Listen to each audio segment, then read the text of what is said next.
नमस्कार, good morning, सत श्री अकाल, आदाब।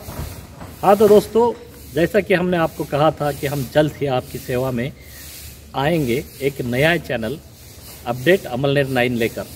मैं हूं उमेश धंधराले, आप देख रहे हैं अपडेट अमलनेर 9 न्यूज़। तो जैसा कि आपसे हमारी गुफ्तगू हुई थी कि हम जल्द ही आपकी सेवा में उपस्थित होंगे, तो आज हम ये जो एपिसोड आपको दिखाने जा रहे हैं, ये हमारा जनता की मांग के लिए स्पेशल एपिसोड है। आधिकारिक तौर पर हमारे चैनल की शुरुआत 26 जनवरी 2022 से होगी, लेकिन जिस तरह से जनता की डिमांड थी, तो हम आपके सामने प्रस्तुत होकर आए हैं एक ऐसा सब्जेक्ट लेकर जिसकी पूरी डीएनए रिपोर्ट आपके सामने रखी जाएगी। जी हाँ, हम बात कर रहे हैं खानदेश एजुकेशन सोसाइटी की, जहां आजकल इलेक्शन के दौर चल रहे हैं। तो दोस्तों, आपको लगता होगा कि हम इस विषय में क्यों जाना चाहते हैं। तो इसके पीछे एक बहुत बड़ा कारण है, क्योंकि ये जो संस्था है, ये संस्था बड़े बड़े हमारे हुतात्माओं की वजह से सामने आई है, जिन्होंने यहाँ पर अपना योगदान दिया है। अपने खून से हमारे पूर्वजों ने इस संस्था को सींचा है। लेकिन अब अफसोस के साथ कहना पड़ता है कि इस संस्था को खून चूसने वाले लुटेरों ने घेर रखा है, और हमारा प्रयास यही होगा कि संस्था को किस तरह से बचाया जाए। निजी चारित्र्य हनन हम किसी का भी नहीं करना चाहते, ना ही किसी की प्रतिमा मलिन करना चाहते हैं।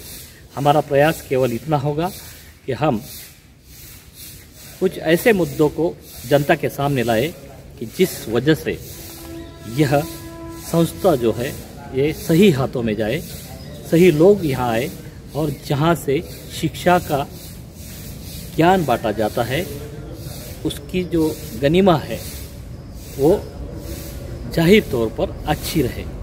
तो दोस्तों, आज का डीएनए रिपोर्ट इसी पर आधारित है। डीएनए रिपोर्ट सिर्फ डीएनए रिपोर्ट नहीं है, हम आपको इतिहास के उन पन्नों में लेके जा रहे हैं जहां इस संस्था की शुरुआत हुई। तो दोस्तों, राष्ट्रीय हाई स्कूल के नाम से इस संस्था को शुरुआत की गई 17 जुलाई 1908 में। जी हाँ, शुरू किया भावे गुरुजी, जो कि साने गुरुजी से मिले थे धुलिया में एक प्रोग्राम में, और जिनके योगदान से पूरी की पूरी संस्था आप देखते रहे हैं खड़ी हुई है, वह है श्रीमान प्रताप शेठ जी। तो दोस्तों, यह त्रिमूर्ति एक साथ में आई और इन्होंने शिक्षा का एक मंदिर यहाँ खड़ा किया। इनका उपदेश भी ऐसा ही था कि यहाँ से अच्छी शिक्षा बच्चों को प्रदान हो, और समृद्ध भारत की ओर आने वाली हमारी जो नस्लें हैं वो एक संस्कारित सुसंस्कृत नस्लें हो। 3 छात्रों को लेकर 17 जुलाई 1908 में माली मढ़ी में इस संस्था की शुरुआत हुई। 1908 से लेकर 1916 तक यह स्कूल सालीवाड़ा के इलाके में बना। 1909 में प्रताप शेठ जी का आशीष इस संस्था को मिला। 17/11/1912 में इन लोगों ने राष्ट्रीय स्कूल को लेकर काशी शैक्षणिक शिक्षा मंडल की स्थापना की, और 7 मई 1914 को बाकायदा इसका रजिस्ट्रेशन भी हुआ। स्कूल के लिए जगह नहीं थी, तो 4 एकड़, जी हाँ 4 एकड़ 1 गुंठा जगह सखाराम राव जी और नाना साहब बंगाली वकील, इन लोगों ने संस्था के लिए दी। जी देखिए किस तरह के लोग इस संस्था से जुड़े हैं।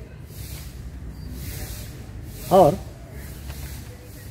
9 जनवरी 1916 को पूर्व खानदेश के जिलाधिकारी, जी हाँ, उस समय हमारा जो ये जलगांव ज़िला, अभी हम जिसे जलगांव ज़िला बोलते हैं, ये पूर्व खानदेश के नाम से जाना जाता था। और उस समय जिलाधिकारी इस पूरे इलाके के मुखिया हुआ करते थे।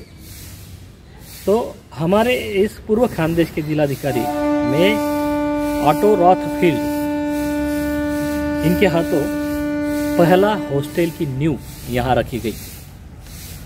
आगे चलकर जिलाधिकारी रॉथफील्ड इस संस्था के पहले अध्यक्ष बने और उन्होंने 16 से 17, जब तक उनका यहाँ कार्यकाल था, उन्होंने यहाँ अध्यक्ष के तौर पर काम देखा। 1921 में तत्कालीन जिलाधिकारी मेजर मोंटीथ और प्रताप सेठ जी की आर्थिक सहायता से सेकंड ग्रेड कॉलेज निकालने का यहाँ प्रयास किया गया।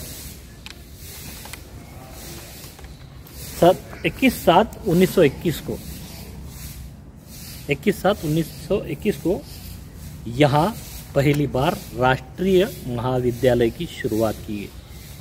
जी हाँ, जिस संस्था को हम आज प्रताप महाविद्यालय या प्रताप कॉलेज के नाम से जानते हैं या प्रताप हाई स्कूल के नाम से जानते हैं, इसकी शुरुआत एक राष्ट्रीय महाविद्यालय या राष्ट्रीय स्कूल के माध्यम से हुई थी। 1924 का कार्यकाल, जहां सैनानी साने गुरुजी एक ऐसा नाम था जिनका आदर सभी स्तरों पर होता था। 1923 से लेकर 1930 तक साने गुरुजी ने इस संस्था को अपना आशीष देते हुए यहाँ पर नौकरी की। बतौर शिक्षक उन्होंने यहाँ शिक्षा का मंदिर बनाया और यहाँ कई सारी उनकी स्मृतियाँ आपको देखने को मिलेगी, जो आज भी साने गुरुजी के नाम से ही जाने जाती है। जी हाँ, हम आपको एक बात और रूबरू करा दें कि यहीं से महात्मा गांधी, जिनकी सत्याग्रह की आज़ादी की जो लड़ाई थी, उस दौर में शुरू होने के बावजूद सैनानी साने ने यहाँ पर कई तरह के छात्र संगठन निर्माण किए, जो आगे चलकर स्वतंत्रता संग्राम में काफ़ी बड़ी मात्रा में उभर कर आए, जिन्होंने अंग्रेज सरकार के नाक में दम करके रखा, अंग्रेजों का खजाना भी लूटा, कायदे भंग, जिसे हम कानून तोड़ने का एक आंदोलन बोलते हैं, इसमें भी इन लोगों ने बढ़ चढ़ कर हिस्सा लिया। साने गुरुजी ने धड़पड़ नारी मूले करके यह संगठन यहाँ पर बनाया था और ये सभी जो उनके छात्र थे, उनके साथ में जिनको उन्होंने शिक्षा प्रदान की, वो गुरुजी के साथ में स्वतंत्रता संग्राम में कूद पड़े। जहाँ तक हम जानते हैं कि अंग्रेजों का खजाना धुलिया डिस्ट्रिक्ट के चिमठाने में लूटा गया था और उत्तमराव पाटिल, जो कि यहाँ के प्रगणे डांगरी गांव से है, इनको इस खजाने को लूटने के लिए 6 माह की कैद भी अंग्रेज सरकार ने दी थी। साथ में उनका साथ उनकी पत्नी स्वतंत्रता सेनानी लीलाबाई ने भी दिया था। तो कुल मिलाकर ये बातें बताने का हमारा प्रयास केवल इतना ही है कि जिस तरह से इस संस्था को खून से सींचा गया है, जी हाँ, हम खून से सींचा गया इसलिए कह रहे हैं क्योंकि स्वतंत्रता संग्राम में जिन सेनानियों ने हिस्सा लेकर इस पावन भूमि से शिक्षा ली है, जहाँ साने गुरुजी जैसे महान शिक्षक ने यहाँ शिक्षा का मंदिर बनाया था, आज उसी संस्था को कुछ लोग भ्रष्टाचार का मंदिर, या भ्रष्टाचार का मंदिर तो हम नहीं बोल सकते, भ्रष्टाचार का अड्डा बना चुके हैं। आगे बढ़ते हैं। 20 जून 1945 जी हाँ, 20 जून 1945 को प्रताप कॉलेज की स्थापना हुई, जो पहले राष्ट्रीय महाविद्यालय के नाम से जाना जाता था। बीच में का जो कार्यकाल है वो कुछ अड़चनों के कारण स्कूल बंद कर दिया गया था और 1945 में प्रताप कॉलेज की यहाँ स्थापना हुई। 21 मार्च 1959, जी हाँ 21 मार्च 1959 में उस समय के उपराष्ट्रपति सर्वपल्ली डॉक्टर राधाकृष्णन की अगुवाई में प्रताप हाई स्कूल का गोल्डन जुबली, जिसे हम सुवर्ण महोत्सवी उत्सव बोलते हैं, यह मनाया गया और 17 जुलाई 2008 को यह ज्ञान के मंदिर को 100 साल पूरे हुए। उस समय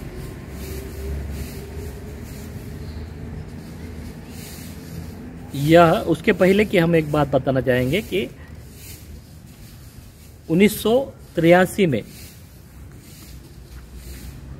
जब एक उत्सव में तत्कालीन मंत्री सुधाकर राव नाइक यहाँ उपस्थित थे, उनके साथ विप्रो के जो मालिक है, जिन्होंने बहुत बड़ा योगदान इस अमलनेर शहर को दिया है, बेरोजगारों को काम दिया है। और आपके लिए जानकारी के लिए बता दें कि विप्रो की सबसे पहली शाखा, जिसे हम मदर प्लांट बोलते हैं, वह अमलनेर से शुरू की थी। वह अजीम हशीम शेठ प्रेम जी उनके साथ यहाँ आए थे और आगे चलकर उन्होंने 1983 में जब इस संस्था को विजिट किया या भेंट दी, उसके बाद उन्होंने संस्था के लिए कंप्यूटर पढ़ाई को लेकर कुछ आर्थिक योगदान दिया। आगे चलकर 1995 में यहाँ कंप्यूटर की पढ़ाई के लिए एक बहुत बड़ा हॉल अजीम जी प्रेम जी की आर्थिक सहायता से हुआ। आपको मैं बता दूं कि जो मैंने उल्लेखित किया था कि धड़पड़नारी मूले, ये 1930 का पीरियड था जब सब तरफ स्वतंत्रता की आंधी तेज हुई थी और बच्चों में स्वतंत्रता संग्राम को लेकर काफ़ी बड़ी उत्स्फूर्तता देखी जाती थी और उसी में साने गुरुजी ने इन बच्चों को एक देश प्रेम की दिशा दिखाई। आज इस संस्था का 23 जनवरी को चुनाव होने जा रहा है। जी देखिए किस तरह से इस संस्था का इतिहास रहा है और आज इस संस्था को लूटने के लिए सैकड़ों हाथ यहाँ है, जो कहीं ना कहीं इन सभी हुतात्माओं की प्रतिमा को मलिन तो कर ही रहे हैं, साथ ही शिक्षा के मंदिर को भ्रष्टाचार का अड्डा बनाने के पीछे बहुत बड़ा इनका हाथ है। कई सारे अध्यक्ष यहाँ हुए, लेकिन खास तौर पर जब से स्वर्गीय रतनलाल जी पहाड़े इस संस्था के अध्यक्ष थे, ये कार्यकाल 1995 या इससे पहले का होगा, क्योंकि 3-3 साल के चुनाव में ये कम से कम 3 टर्म यहाँ अध्यक्ष रहे थे और तभी से थोड़ी मात्रा में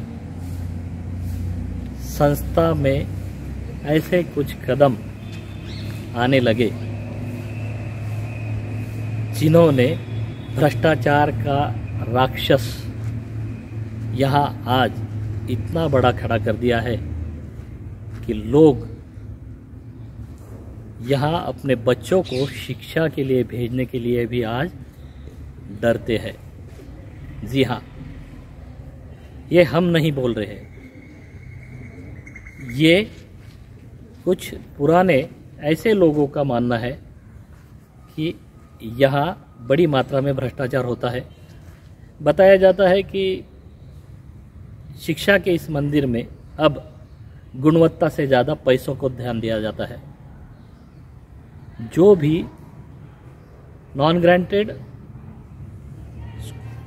इसमें कॉलेजेस है, वहाँ बच्चों से एडमिशन के लिए बाकायदा बहुत बड़ी रकम डोनेशन के तौर पर निकाल ली जाती है। जहाँ अध्यापक भर्ती या स्कूल के टीचर की भर्ती के लिए बड़ी मात्रा में, मतलब 70 से 80 लाख रुपए तक, ज़्यादा से ज़्यादा, कम से कम 30 से 40, चपरासी और क्लरिकल के लिए 30 से 40 लाख, इस तरह का रेट बोर्ड एक जाने माने इस संस्था के जो सदस्य है, जो फेलो है, जो 1972 से यहाँ इस संस्था में फेलो है, उन्होंने बताया है। तो लोगों, दर्शकों की जानकारी के लिए हम इतना ही बताना चाहते हैं कि आज की डीएनए रिपोर्ट संस्था का पूर्व इतिहास को लेकर था, लेकिन आने वाले समय में, आने वाले लगातार ये 2-3 दिनों में, क्योंकि 23 जनवरी को इस संस्था का चुनाव है और लगातार अब इसके 2, 3, 4, 5 जितने भी एपिसोड्स हो वो आपके सामने रखे जाएंगे और बारी बारी आपको रूबरू कराया जाएगा कि किस तरह से इस संस्था में भ्रष्टाचार हो रहा है, किस तरह से गलत लोगों के हाथ पे ये संस्था जा रही है, किस तरह से अब तक इस संस्था को कोर्ट या हाई कोर्ट तक ले जाया गया है, किस तरह से आज चुनाव में पैसे की लेन देन होती है, वोट खरीदे जाते हैं, किस तरह से सभासदों को बाकायदा अंधेरे में रखकर कई तरह के ऐसे निर्णय लिए जाते हैं जिसमें संस्था का अहित हो। जी हाँ, आने वाले एपिसोड में आप ज़रूर देखिएगा डीएनए रिपोर्ट अपडेट अमलनेर 9 के माध्यम से। हाँ तो दोस्तों, आपको अपडेट अमलनेर 9 की डीएनए रिपोर्ट कैसी लगी, इस बारे में आपकी राय ज़रूर हमें बताएं और इस चैनल को सब्सक्राइब कर, लाइक करके बेल आइकन दबाना ना भूलें। हम बार बार आपके सामने इस तरह से रिपोर्ट, कुछ ऐसे रिपोर्ट लेकर आएंगे जिसमें कई ऐसी घटनाएं हैं जिनका पर्दाफाश हम आपके सामने करेंगे। आप तक, जैसे कि हमने वादा किया था कि सच और सिर्फ सच ही आप तक पहुंचाया जाएगा, चाहे वो कितनी भी हद तक किसी के लिए कड़वा हो।